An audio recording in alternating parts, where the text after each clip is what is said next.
একটা দল শুনলাম তারা নাকি 40 লক্ষ ওই কি বলে বোরকা বানাইছে, অর্থাৎ পুরুষ ছেলেরা মহিলাদের বলতে দিয়ে যাবে, আমরা হতে পারি। যদি হয় এটা আপনাকে ধরে ফেলতে হবে। বোরকারা মহিলা শ্রদ্ধা করি, আমার মা বোরকা পড়তেন, কিন্তু বোরকা পরে ফল করতে দিয়ে আসবেন, এটা আমরা সহ্য করবো না। এটাকে ধরতে হবে, এটা মাথায় রাখবেন। একটা আপনারা, এটা 1 নম্বর। আরেকটা হলো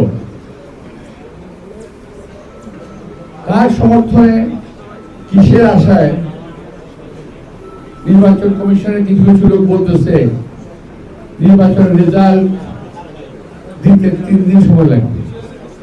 কেন ভাই? সারা জীবন নির্বাচন হলো, 4-5 কি হলাম, সকালে ভোট দেওয়া শুরু হয়েছে, সন্ধ্যার সময় রেজাল্ট নিয়ে ঘরে ফিরেছি, আর আপনারা বলছেন 3 দিন লাগবে। কেন? কাকে জিতাতে চান? আমি জানতে চাই তারা কাকে জিতাতে চায়। নির্বাচন কমিশনে এবং সরকারে এখনো কিছু কিছু লোক ঘাপটি মেরে বসে আছে, যারা এই দেশের স্বাধীনতা, সার্বভৌমত্ব, বাক স্বাধীনতা, গণতন্ত্র তাকে ভুলুণ্ঠিত করতে চায়। আমাদের সেই লোকগুলোকে বাছাই করতে হবে, এখন থেকে তাদের বিরুদ্ধে ব্যবস্থা নিতে হবে।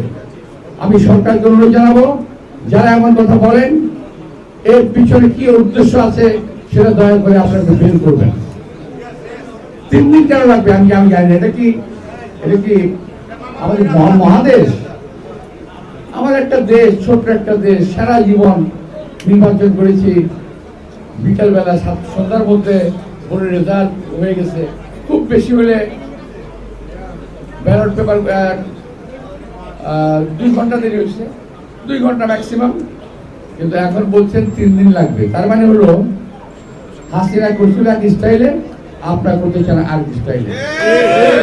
আমার বক্তব্যটা দয়া করে রেকর্ড করে রাখবেন, কথা আজকে আমি বলছি।